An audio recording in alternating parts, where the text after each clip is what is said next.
Hi everyone, so my name is Shazia Khan and today is the assignment discussion session. But before we start the assignment discussion session for effective communication in health and social care, I want to summarise and go through each learning outcome quite quickly, as some of you have requested, you wanted me to go through that. So I'll go through the learning outcomes 1, 2 and 3 and then we'll look at the assignment, okay? And it'll all be fresh in your mind as well, hopefully. So learning outcome 1 for effective communication, health and social care is to understand communication approaches used in health and social care. So what we did look at in this, we looked at the reasons for communication in health and social care, for example, exchanging information, views, expression of needs, wants, interaction, the importance of effective communication in health and social care, and things like, respect, inclusion, empowerment, self-esteem. We then looked at what are the reasons for communication. So why health and social care needs that form of communication. And things like, you need to be communicating with individuals who are, for example, patients at the hospital or families, carers of individuals, any sort of colleagues, any professionals. So that's why communication is so important. You need to be talking to a variety of different people and be able to be communicating with these people. The main reasons why people communicate is to express needs, wants, preferences, ideas, and feelings. And sometimes it's mostly to obtain information. What kind of information can you obtain from someone? What kind of information, if you are communicating with a doctor or a nurse or anyone, what kind of information do you want to obtain about the patient? When you're talking about communication, you can communicate to know the age, to know the health issues, to know about the person's care plan, and all. Through that, communication can be achieved. Yeah, it could be things like that. It could be also things like, medication. Claude, did you have anything to say? So it just is the same, just to clarify the information or the issue. Yeah. So it is important to communicate. You can't just go to work and not communicate with anyone. Also to give information and to interact socially. Person and social care should be person-centered, and that means working with individuals and equal partners in sort of planning, developing and monitoring. Effective communication is person-centered. They will need to use effective listening techniques and appropriate techniques.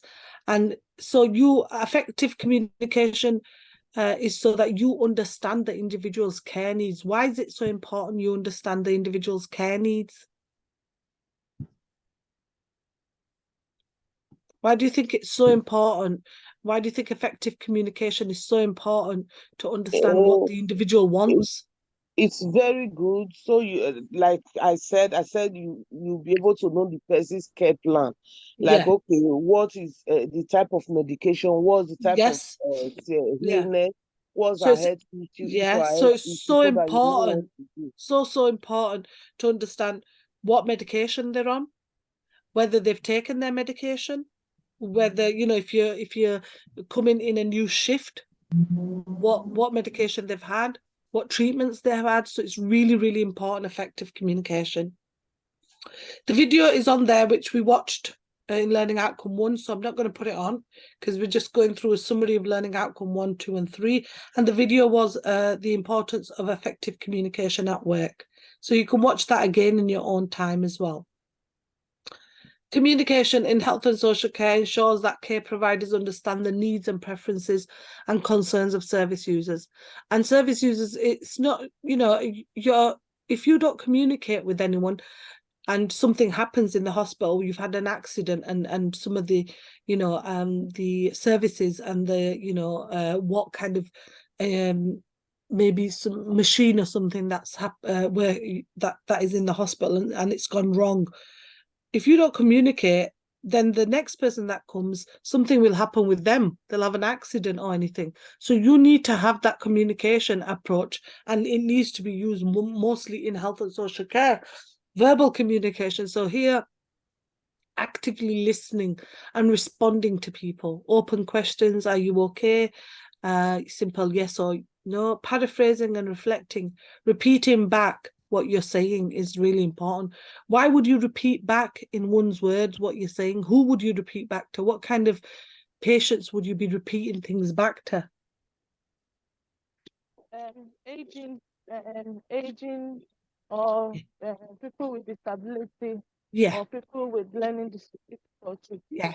So people that are old, elderly, people with disabilities, people with mental health problems, and you're having to repeat backwards. So you can't get angry, okay? You've got to be good at giving effective communication, okay?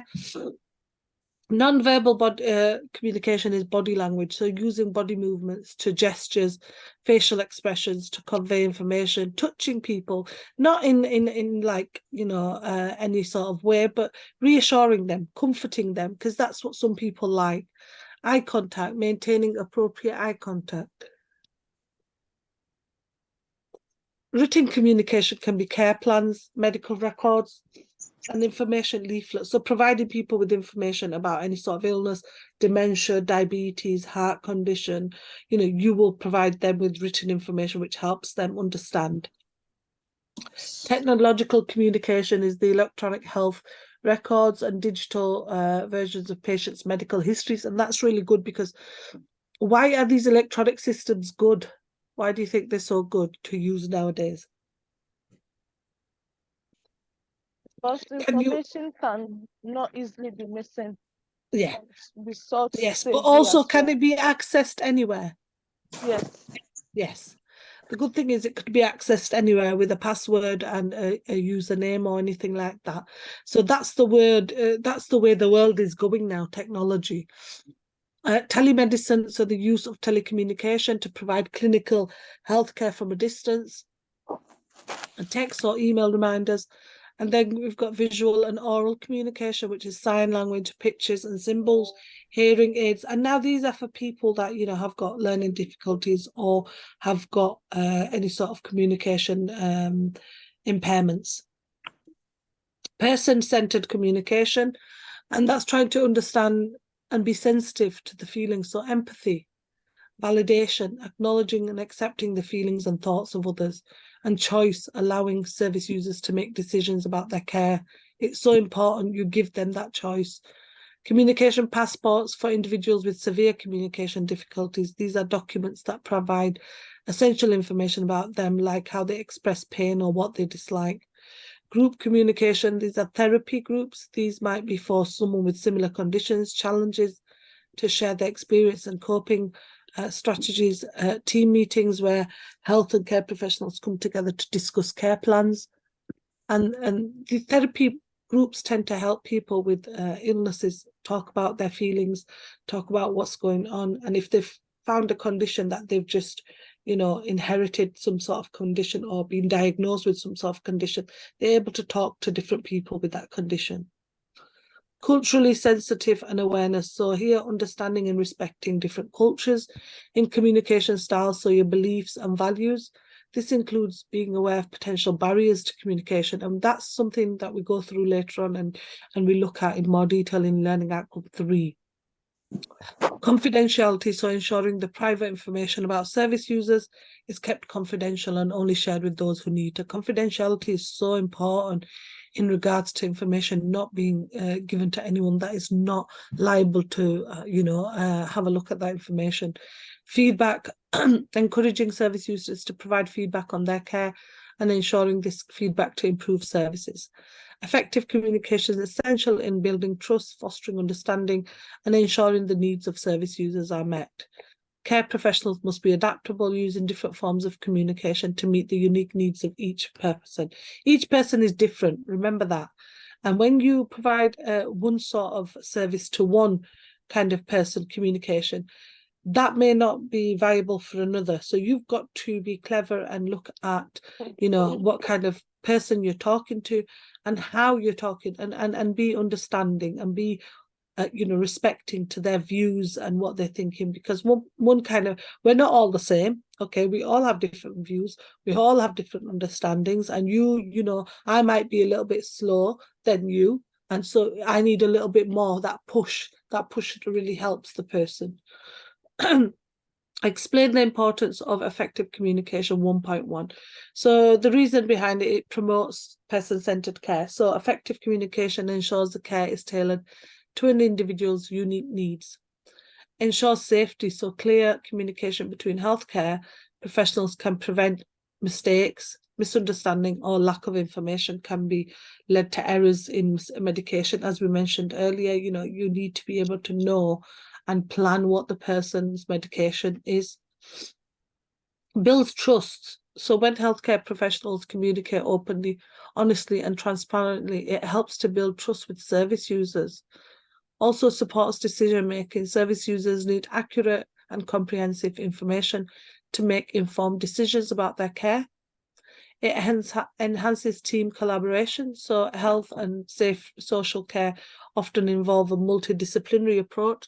So effective communication among them members ensures everyone is on the same page. Supports emotional and psychological well-being. So being in the healthcare setting or requiring social care can be very stressful and emotionally taxing. Open and empathetic communication can provide comfort, reduce anxiety, and help individuals feel understood. It also promotes health literacy. So this is proper communication helps ensure that individuals understand their conditions, the importance of adhering to treatment plans, and how to manage their health. Respects cultural differences. Here, health and social care settings are often diverse. Effective communication means being culturally sensitive, ensuring that care respects and takes into account different cultures, values, and practices. Facilitates informed consent. Before any treatment or intervention, service users must give informed consent. It reduces conflicts, so clear communication prevent misunderstandings. Do you think there's a lot of issues around conflicts because of communication? Do you think there's lots of misunderstandings in any profession? Yes. Why do you think that's the case? Because if communication is not well channeled, someone will misquote you or misunderstood the words that some words that you say that will be take it as an offensive. So sometimes, you know, you've got to be really careful that, you know, you listen and communicate properly rather than cause any sort of misunderstanding. It enhances privacy and confidentiality. So proper communication protocols ensure that sensitive information is shared only with those who need to know, respecting the privacy of the service users. Supports continuity of care. So where there's a need for handover between shifts or between care settings, effective communication ensures that the next set of caregivers has all the information they need to continue providing consistent care. So in summary, effective communication is the cornerstone of quality care in health and social care. It impacts on everyday life, and you know, the quality of care cannot be compromised. So these are the references for learning outcome 1. Some ebooks and reading onto Moodle that you can go to, and we'll go on to learning outcome 2 now. Okay. Let's go on to learning outcome 2. I'll just open that up.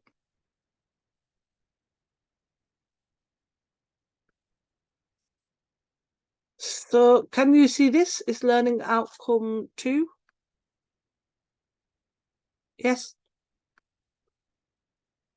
Can you all see this now? Yeah, learning outcome 2. Yes. Okay. Yes. So we've done learning outcome 1, okay, and we're looking now at learning outcome 2, which is to understand the communication needs and preferences of individuals.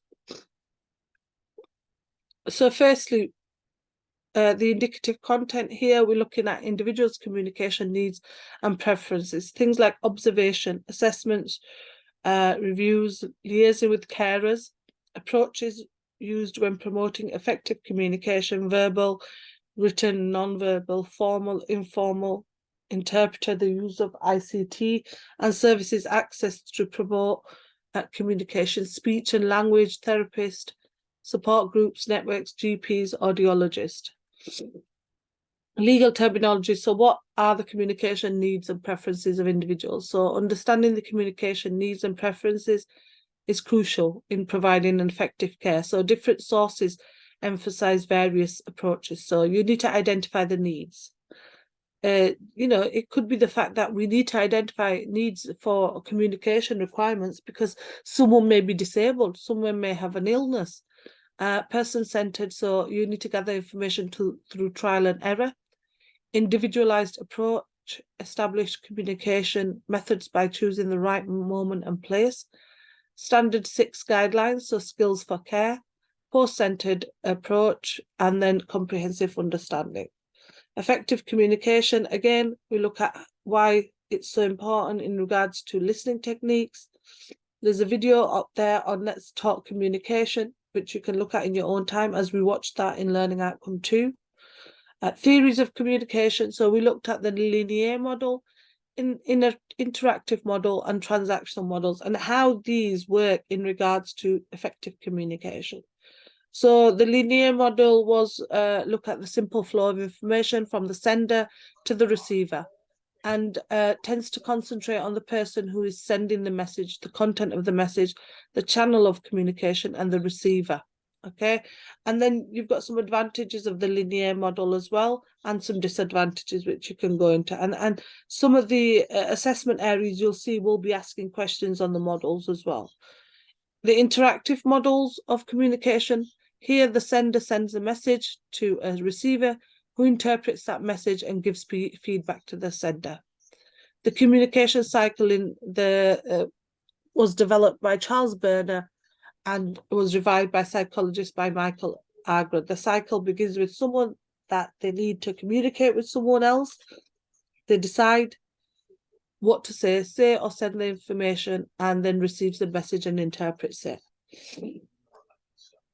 Other interactive models, the SCREMS model, and the SCREMS model includes feedback loop and the process of encoding, decoding, and interpretation, which I'm not going to go through fully with you because you've got your slides and we've gone through already Learning Outcome 1, 2, and 3 and recorded it. So I'm just quickly going through it so it's refreshing your head so we can go through the assignment area, okay?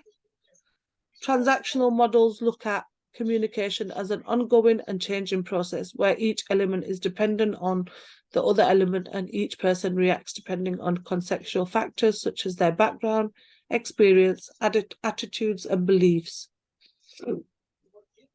Different models you can look at and go through are things like the communication process, and it's given you some resources and theories that you can go through. Explain the importance of individuals' communication needs and preferences. Unless you find out about the communications and preferences of an individual, you'll not be able to communicate with them effectively. Why do you think it's important to know the individual's communication needs and preferences? Why do you think it's so important? I think it's you'll be able to meet their daily needs. You can go to their level. Yeah, one person at a time, sorry. I said it's good to know the preferences and needs of the person, so you can go to the level of understanding of the individual you are having the communication with. Yes, good. What else? Anyone else? I think it was it Claude or Addy? So you'll be able to meet their needs, their daily needs. Yeah, you meet their daily needs. Excellent, Oyi. Was it who else was talking? Sorry, I just want to give everyone a chance. You also Addy? able to, not to make mistake. Excellent. Not to make mistakes. Medications. And what about what about if that person has special needs? Is that important to take into account? Very, very important. Yeah. So if that person has special needs, you need to establish their needs and preferences. They may need, if they are Braille, they may need some work that you've done in Braille. They may need a hearing aid. They may need any sort of signs and things that they can work around. So you are, if that, and also the example they've given on the slides is that the person may have dementia. So, their understanding may deteriorate and you will need to adjust your communication around their needs. You know, you've got to be more empathetic, sympathetic towards people's needs. It's so important, especially, you know, I will give you the example again. My father had dementia, but he had very mild dementia. And sometimes, you know, we'd get a bit annoyed at him because we'd think, you know, he keeps saying things, but he doesn't understand what he's saying. And if you don't, you know, try to understand their needs and what they're going through, then, you know, you're going to struggle with that person, trying to communicate with that person. So, you know, it's very important to communicate on a regular basis, but also understand their needs and wants. And people with disability, you know, that's something that has to be taken into account, you know, that you have to change your whole persona around that person. There are different ways you can assess or review individuals' needs and preferences. So ask the individual, you know, ask them what they prefer, you know, and identify your own communication needs. For example, they may tell you they have some hearing problems, but, you know, can lip read. Also observe the learner. You need to observe the learner. Is it possible to observe the individual to determine their communication? You can observe their body language. You know, if they don't feel comfortable talking in front of people, if they want to go to a quiet room, you can observe all that. Ask other people.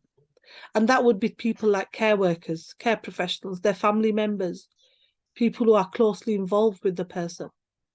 Read the individual's file or care plan, because that's going to help you. That's going to help you identify a good source of information, but identify what the person needs are, and also up-to-date needs about the persons. 2.2, compare and contrast the approaches used when promoting effective communication. People communicate in different ways, a variety of ways, and it's important to be able to use and adapt these methods as appropriate.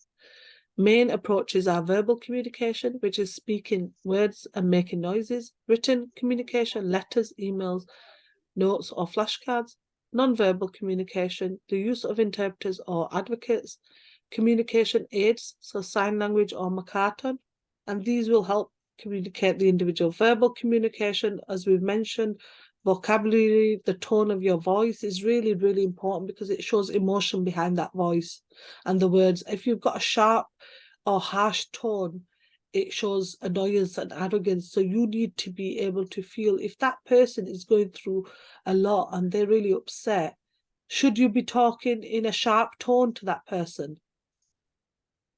Or should you be soft and gentle? No, you need to be soft and gentle and sensitive towards their needs. It's really important, because sometimes people are diagnosed with an illness and they don't, you know, they don't understand what's happening and they're in shock. So you have to try to, you know, make that person understand and be sympathetic. Pitch of voice. Your pitch of voice is important, because they may not respond well to hearing. People with hearing aid, the volume. Also, people are sensitive to volume. Listening is an important part of verbal communication. If you're speaking to someone, you know, you need to listen to them. Okay, active listening. Again, it was the Solar model we looked at, the Gerard Egan Solar model, which was sit squarely, open posture, lean towards the other person, and eye contact, and relax. And this is the Solar model that we use. Written communication, again, is has the advantage that people can look at it again. So it's there, it's always there, and people can refer back to it. And it's good to have written communication. I mean, I'm quite old school, and for me, I like IT, but I like things written down as well. So if I have to do something for an assignment or anything, for example, in my master's, I was doing an assignment, I had to write everything down. And that's the way I learn, and that's the way, then I have to put it on the computer. I can't directly write onto a computer or type onto a computer. I need to have paper in front of me. It's probably because I'm so old and I need paper in front of me to write, but I feel that's the way I can have an understanding and check my own understanding, is to write things down first and then type it up. Non-verbal communication is important, because, as we know, body language, gestures, facial expressions, eye contact, and just where and how we sit as well. Our body language is often unconscious. So sometimes, you know, body language that supports effective communication is feeling that, you know, sitting with the person within a relaxed posture, facing the person and smiling, you know, and using eye contact. Smiling draws in the person and is important. So body language, in summary, it's important, can be different for different cultures. For example, in some cultures, too much eye contact is a lack of respect. So, you know, you got to know their culture as well, and you need to research all that. Touch, another gesture. Some people like touch, some people don't. Touching someone's arm, hugging someone, you know, reassuring someone that everything's going to be okay. Some people don't like that in certain cultures. Gestures are also useful to communicate. For example, you might point to an object so that person has an understanding. Behavior is a non-verbal way of communication. You can often tell whether someone is happy, sad, angry, the way they behave, and your own behavior as well. The use of interpreters or advocates. So in some situations, if you don't understand language barriers, you will get an interpreter or an advocate who will be there to help you have some contact with the individual. Communication aids, so communication charts and books. Picture exchange communication systems, PECs, Braille, symbols or pictures, and speaking aids. These are things that will be needed. Sign language or Makaton is the British sign language, is a language used in UK primarily for individuals who are deaf or have hearing impairment and their families. Makaton is a language that uses signs and symbols to support spoken communication when this is not clear. And there's some links there for Makato. 2.3 describes services and resources access to promote effective communication. We looked at a lot of these, so you could refer to these approaches: verbal, face-to-face. Each has got advantages, disadvantages, and when to use it. Then you've got also written, advantages, disadvantages, and when to use it. Communication charts, advantages, disadvantages, when to use it. Picture exchange system, advantages, disadvantages of symbols, speaking aids, sign language, Makato. And then 2.4, services and resources to promote effective communication. So interpreters and advocates. Again, communication books and boards. And they've got links there for each one. So autism.org, the advocacy people will link there. Pictures exchange, PECs, speaking aids, Makato. In addition, there are speech and language therapists that are needed as well, audiologists that you need, support groups and networks. Are support group and networks a good thing to have? Yeah, it's a good thing. Yes. Why do you think it's a good thing to have? To be able to support the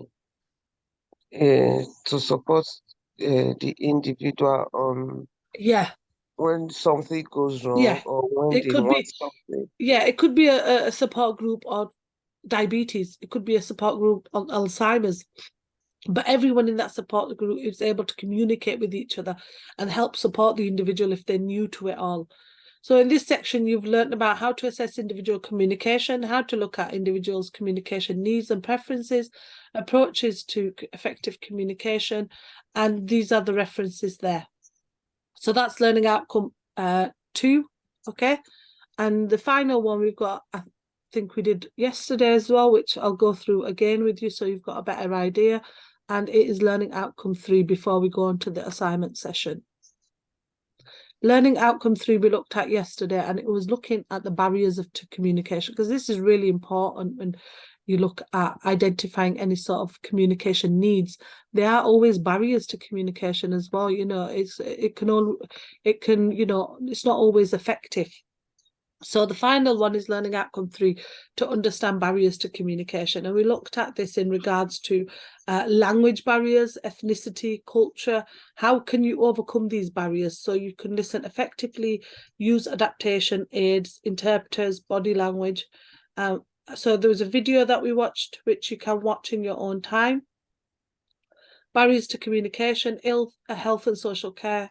You will meet many individuals, many cultural barriers will come in place. Many people of different backgrounds, someone who could not speak English, someone who needs, you to help them, support them. So interpreters and things will be coming in place like that.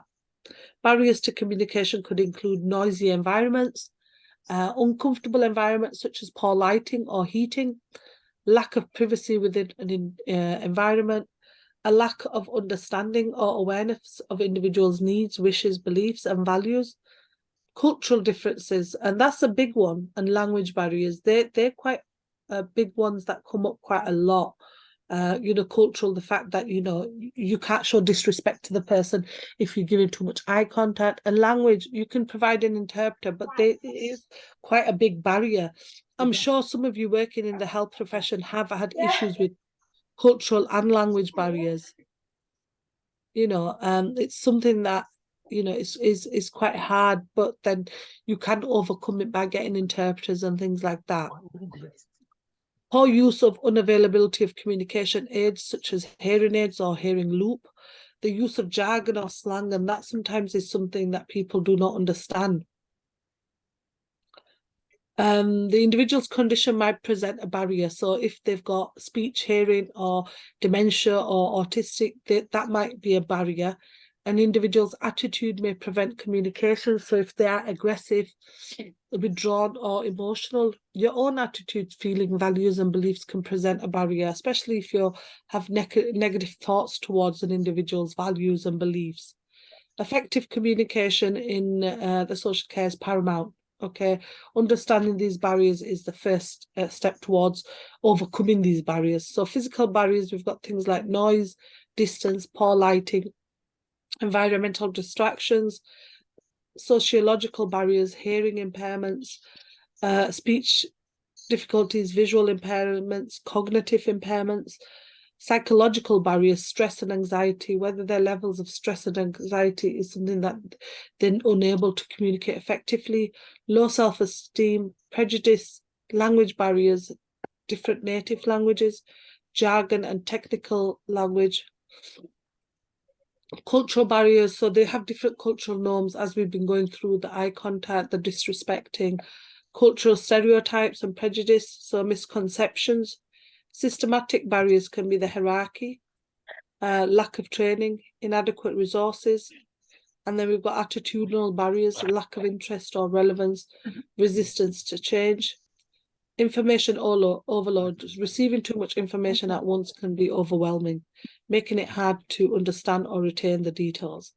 Lack of feedback. Without feedback, it's challenging to know the understanding, and poor listening skills. Effective communication isn't just speaking, it's also about poor listening skills, can hinder the understanding. Assumptions and jumping to conclusions.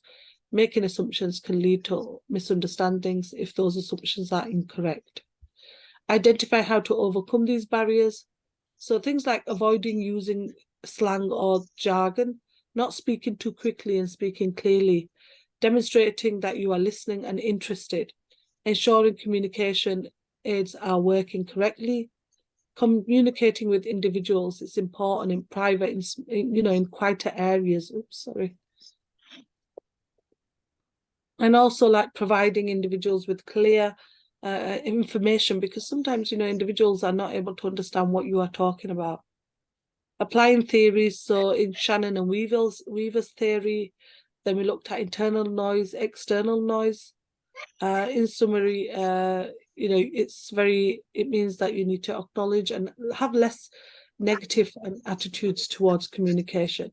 In relation to external barriers, you should ensure that you are physically able to communicate, so you're not hungry or feeling tired. The environment is suitable for communication and is not too noisy. Maybe take them into a smaller room, and you can meet their communication needs as well. That's important. So language differences, any sort of group or individual specific needs. Dealing with difficult people, conflict and aggression. Again, in this situation, I think the best thing to do is stay calm. When you've got a person who's not, who's quite aggressive and who's, doesn't want to listen, stay calm, clarify the issue and analyze expectations and understand different people's perspective. If they've just found out they've got an illness, sometimes you need to still be calm and professional in that. That's so important. Be aware of identifying emotional triggers. So be aware of emotional triggers. No one wants to feel frightened, intimidated, angry, or embarrassed and in situations. Transactional analysis, and that's looking at the parent ego, the adult ego, and the child ego. So this identifies that in Burns' model. Useful techniques for resolving tension or conflict. Use the adult ego, or use the nurturing parent ego, or use the child ego in certain situations. De-escalation techniques. So here, when barriers to communication are anger and aggression, de-escalation techniques can be useful to calm the situation down. And that's things like speaking to the person on a one-to-one basis, verbal and non-verbal body language, minimize movement and gestures, face the person, talk to the person. That's non-verbal. How to check your understanding when communicating. When communicating, it's always important to check that your person has understood. So you keep observing facial expressions. Ask them if they've understood. Paraphrasing questions and asking additional questions. And keep asking them all the time if they understood what you are saying. So here we looked at the barriers to communication, why there's a need for them, and how to overcome them and check understanding. And the links are there as well. Now I'm going to share with you the assignment area. Okay, so there's two things that I need to share with you in regards to that. Oh God. So just 1 minute.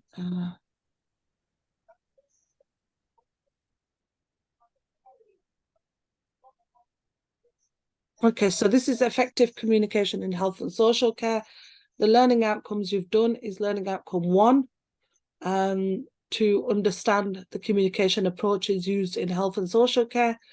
You've looked at explaining the importance of effective communication in health and social care. And then learning outcome 2, we've looked at understand the communication needs and preferences of individuals. You've looked at 2.1, which is to explain the importance of determining an individual's communication needs and preferences. 2.2, compare and contrast the approaches used when promoting effective communication. And 2.3, describe services and resources access to promote effective communication. And then number 3 is understand barriers to communication. And here you looked at 3.1, explaining barriers to communication, and then identifying 3.2, identifying how to overcome barriers to communication.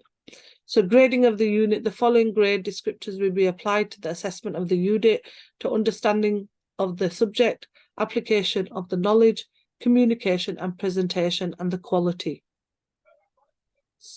So these are the indicative content which we went through when we did learning outcome 1, 2, and learning outcome 3. Okay, so these are the indicative content that you need to know. Okay, so we've looked at learning outcome 1 is the indicative content, is that reasons for communication in health and social care, for example, exchange of information, views, expression of needs and wants, social interaction.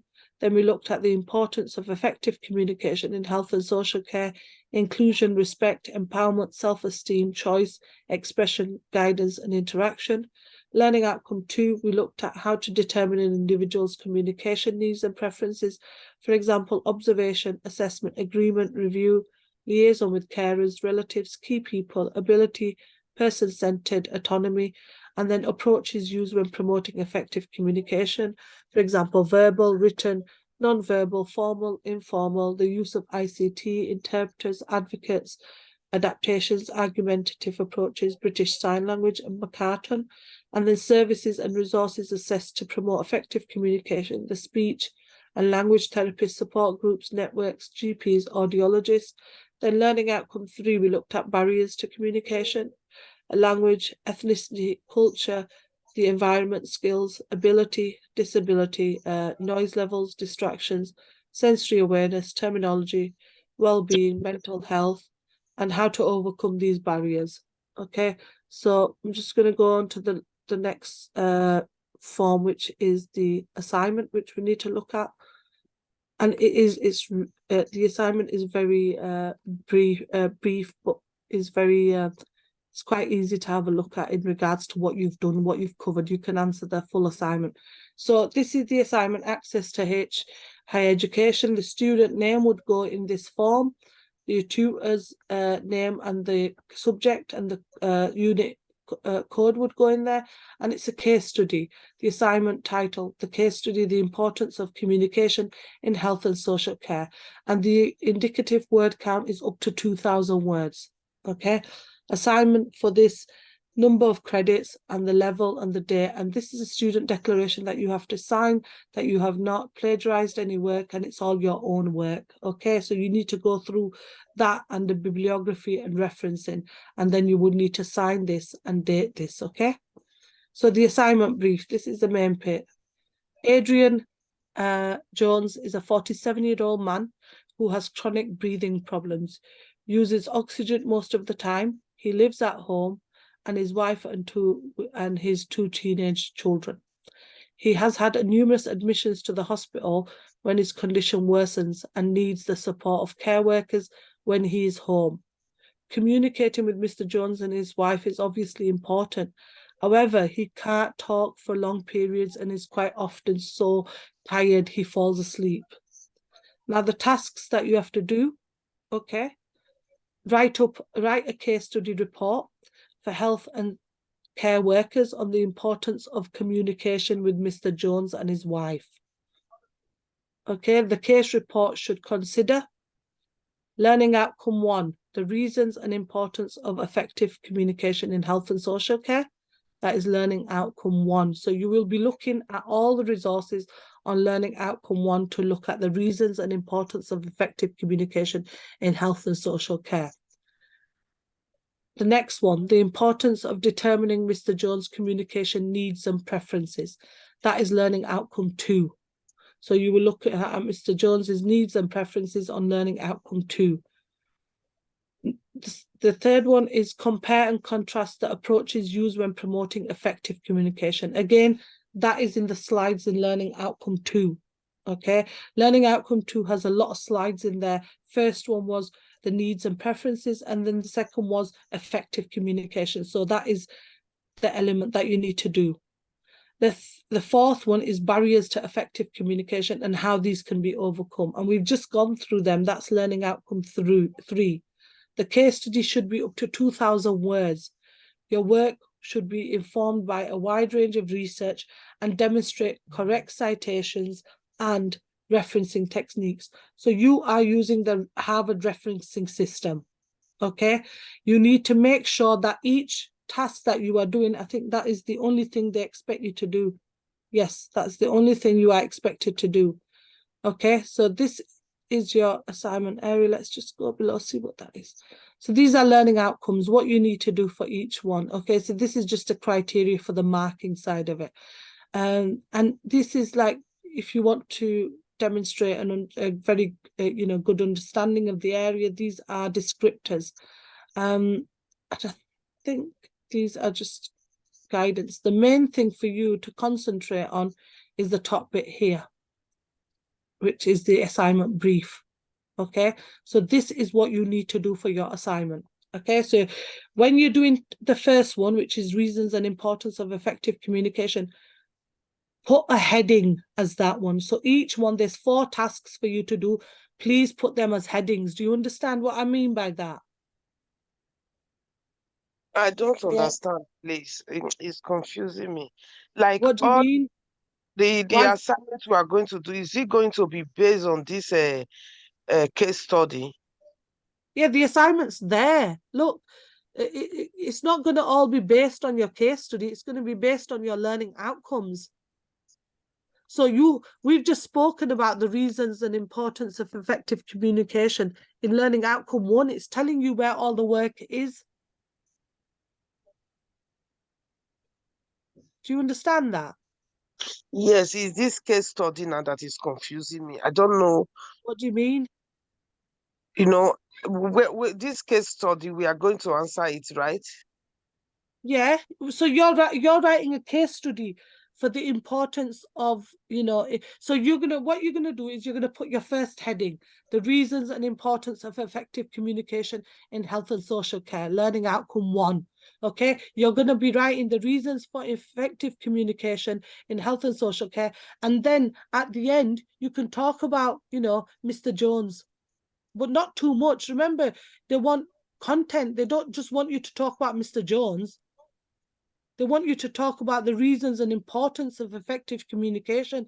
And we've done that. We've just done it now in learning outcome. Okay, I understand now. I understand now. You only briefly at the end say that, you know, it's important that Mr. Jones has this communication and because he can't talk and things like that. So maybe only a little paragraph, but, you know, the main part of it is, you know, you're talking about, you know, the effective communication. You're also referring Mr. Jones to it, but you've got 4 questions there. Can you see? Yes. You've got 4 questions. Each of the questions, when you're doing it, make sure you have it as a heading. Do you understand what that means? Yes, I know. Yeah. Make sure you underline it and highlight it as a heading. Okay. The reason is that we understand that you've done the 4 parts then. Okay. And you should, you know, you should be referring to the case study, but, you know, more is, you know, when you're writing the barriers to effective communication, you're going to look at cultural, psychological, physiological, and then maybe refer to how, you know, Mr. Jones would fit into barriers of communication. But you need, each of them has the learning outcome where the work is. So it's made it really easy for you to have a look at that. And it's 2,000 words. So if you do 500 words on each part, that's 2,000, isn't it? Yes. Yeah. So make sure, you know, you're selective. Do 500 words on the first bit, 500 on the second bit, 500 on the third, and 500 on the fourth. That's 2,000 words. Okay. Make sure it's 2,000 words. Also, make sure you're using Harvard referencing system, you know, because that's the system we use for referencing. And also make sure that, you know, you are using some good sources. But the other good thing is, you know, your PowerPoint slides that you've got learning outcome 1, 2, and 3, they cover everything. And on Moodle, there's additional sources that you can read on you know, effective communication. I mean, that question where it says the importance of effective communication, that could be done from the slides. And then extra reading as well. And then, you know, in each one, was it you that was asking about the course study? I can't remember who it was. Was it you? For each one, at the end, maybe 150 words or something like that, talk about how that applies to Mr. Jones. Do you understand now? Yes. Yeah. So talk about the effectiveness, importance of effective communication, and then talk about communication needs and preferences and approaches of effective communication barriers, and then bring in Mr. Jones in each one, okay? Because you are referring it to the case study. But in the case study, if you look at it, you don't have too much information. You only have the basics. So you can only, you know, say that, you know, we have to have effective communication for Mr. Jones because he cannot talk for long periods, you know, and we need to be able to cater for his needs and, you know, go slowly, you know, so that he understands things. Put a care plan in process. So you're writing about Mr. Jones, but not too much, okay?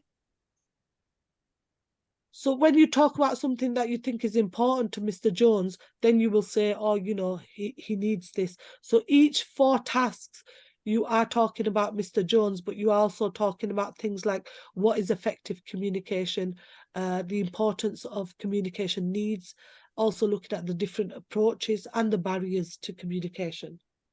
So make sure each one, when you're doing it, has got a heading, and make sure you're selective. So I would suggest you do 500 words per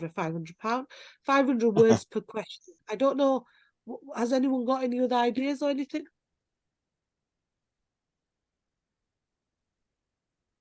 Do you think it's best to do £500 per question?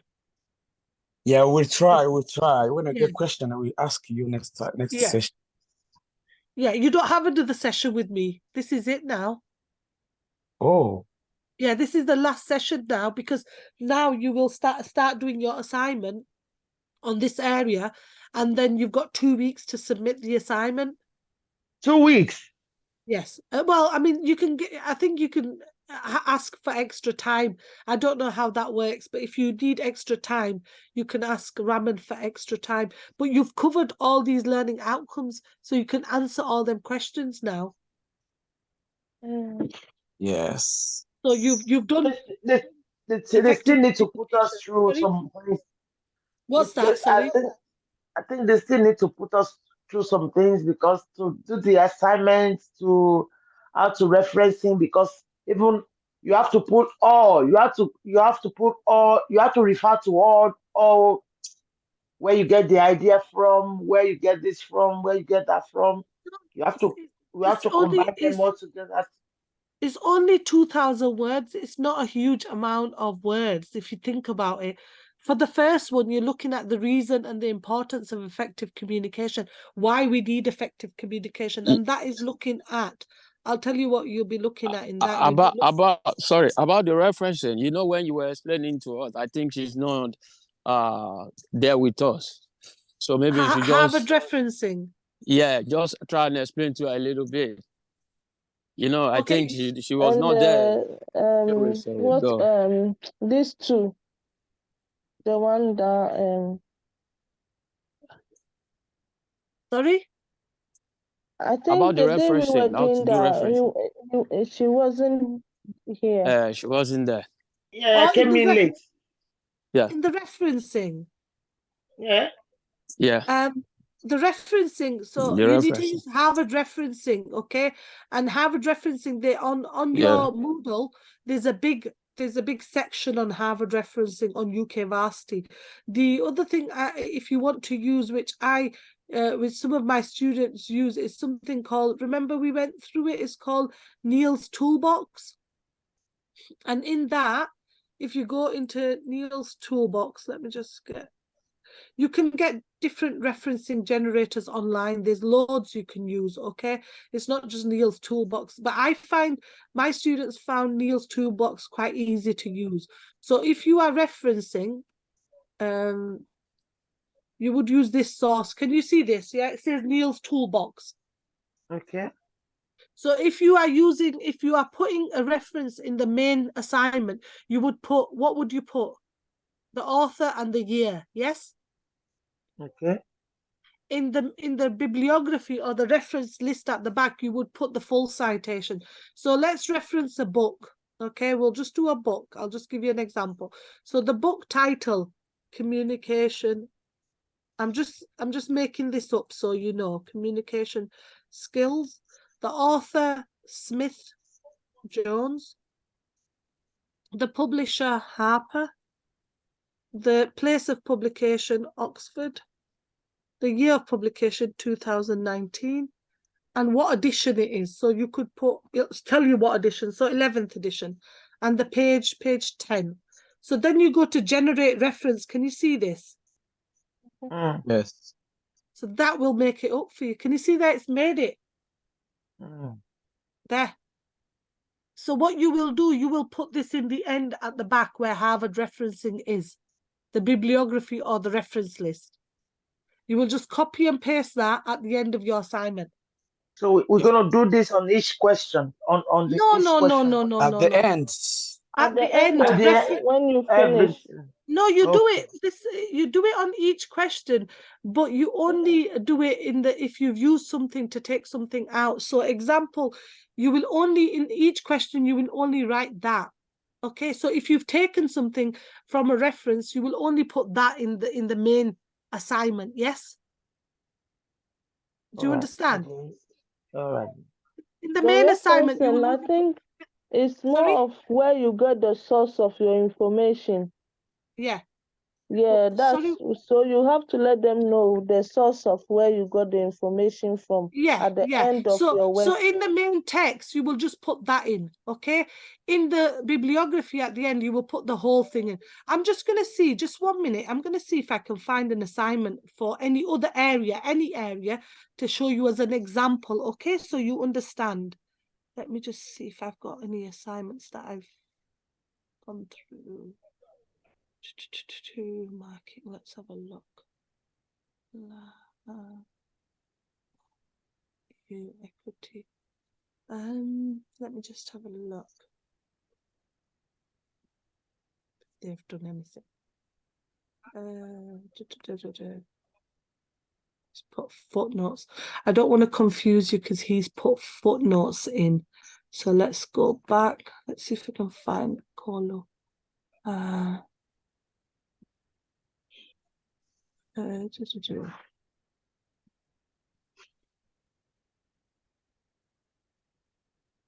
there. This is a good one. Okay, so can you see this? Yeah? No. No, okay. Just 1 minute. Right, okay. Let's have a look now. Sharing. Okay. There. So can you see this now? It's someone's assignment there. Okay. Yes. So what they've done, they've put their name, their details. This is a content page. So they've done what they were supposed to do. So they want to do AC1. So you can put in there your 4 tasks. Okay. What page is there? You don't have to. Okay. And then, so each one, she's done it there. Can you see? Can you see the heading at the top? AC 1.1. Okay. Yes. So she's done that. And this, look, can you see this here? That's her way of referencing. Reference. Okay. Do you all understand that? So Yes. in the main text, she's put Elliot and Quinn. That's where she got it from, page 12. Then, if you go to the back, okay, she's done, well, she's supposed to do a reference list. Bibliography, where's her bibliography? There, can you see her bibliography? She's put it all in there. Yeah. But she hasn't put, she's done it wrong because she should have put 2nd edition, London, and then Peacock. But that Neil's Toolbox will do that for you. Do you understand? Yeah. You put the full citation in the back, a reference list, and in the main text, you only put the author and the year. So you only put that. Look, can you see? Yes. So if you've taken that quote from there, you know, you put it in there. But what they've done is they've also, you know, done the headings for each area. So 1.2, identify, explain the legal rules. Then she's gone on the top of it. She's done AC, distinguish between. So she's identified it for me as the reader, you know. So if I'm marking it, it shows that you've done 4 tasks. Yes. Okay. Sorry now. Is that understanding now? Yes, clear. Yeah. Excellent. So at the end, you will have a bibliography, which I might, let's see if I've got another assignment I can show you. Oh, maybe for Sean's, his was good. Let's have a look. Law of Tort. Can you see this? No? No. No, 1 minute. Let me just, I have to stop and share. Is this, let's have a look, like contract law. No, that's the other one. Stop and share. Again, let's have a look. This one here, Law of Tort, this one. So here, if you look at this person's assignment, they've done that, and then they've done a contents page. And then look, can you see how they've done it? Task AC 1.1. And they've put all the tasks in there. And then at the end of it, so they've put all the references inside there, but then at the end, they've done a bibliography page. Can you see this bibliography page? Yes. There. And what they've done is they've just copied and pasted that from Neil's toolbox. So Neil, this is the internet source. So this guy's used quite a lot of internet sources. So you can put all that if you use internet sources. So this is how his references is. But then if you go back to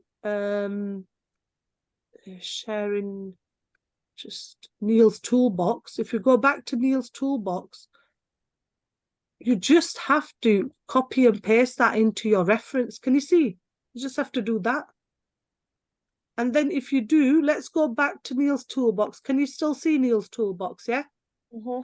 Yeah. If you go to website, so if you take something off the internet, let's just give an example of the website. The author was Miller. It's not always got an author. The article name was Communication Skills. The website name was Harvard, and the published 20th of May, 2023. Yeah, sorry, published 20th of May 2023, and then you do the URL reference. So that would be you copying that, you know, that address at the top. Okay, copy that address at the top and put it there. Can you see that? Yeah, that's the URL. And this is there. Can you see how it's created it for you? So it tells you when you accessed it. You need to have the access date on, which was today's date. Then what you'll do, you'll just copy and paste that into the reference list at the back of the assignment. Okay. Okay, it's very simple. There is a lot of Harvard work with this Neil's toolbox, but there's other generators that you could use, and also UK Varsity have their own Harvard referencing online as well that you could use. But you know, the assignment here, you need to be looking at the areas, which is just the 4 areas that you need to look at, and it tells you, it actually tells you what learning outcomes you need to refer to. So each part you'll have a heading for that, and then you'll refer it to Mr. Jones as well. So you will write about the reasons and importance for effective communication in health and social care. So is this question going to be sent to us now, or we just copy it from here? Because I don't know. You've got it on Moodle, haven't you? Do you want me to do you a favor and put it in the chat? Please, because Yeah. I don't. I'll put. I don't have. I mean, I can't get onto Moodle to put it on, but I know that everything is on Moodle. But what I'll do now is because I asked yesterday about this module. How do I access the module? Because you know I just joined the class maybe last week or something. How do I access the module? Because I don't know. Where should I go? Is it the school? Is it in the you need to contact Jill or the admin people because they're the ones that will get you onto it. And what I'll do is I'll put this in now. Let me see how I can attach it for you. Okay, I'll put it in. Don't worry. If I can, if I can understand how to use this chat. How do you attach stuff? To everyone. Not sure how you attach things to it. Screenshot.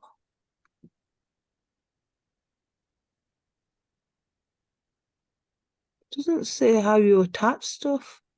Let me just see, put that in it, and then. I think the model is in your email. So if you check your email. Yeah, your Moodle will be. Set it up for her. They need to set it up for her. Yeah, you have to. And send to her email. I think you have to ring them. Ask Ramon. Yeah. Yeah, I think Ramon will set it up for you. Yeah. Right. Okay. But I'm just trying to put a link in there for you. Actually, you know what I can do is I'm just thinking how to do this, because just give me 1 minute, because I'm not sure on how to do this assignment. I'll do it for you. Let's have. Oh, actually, what I might do for you is just 1 minute. Effective communication skills. So let's see if I can copy this and put it in the chat now. Let's have a look. Paste. Oh, it says it's too big. I can't send it. I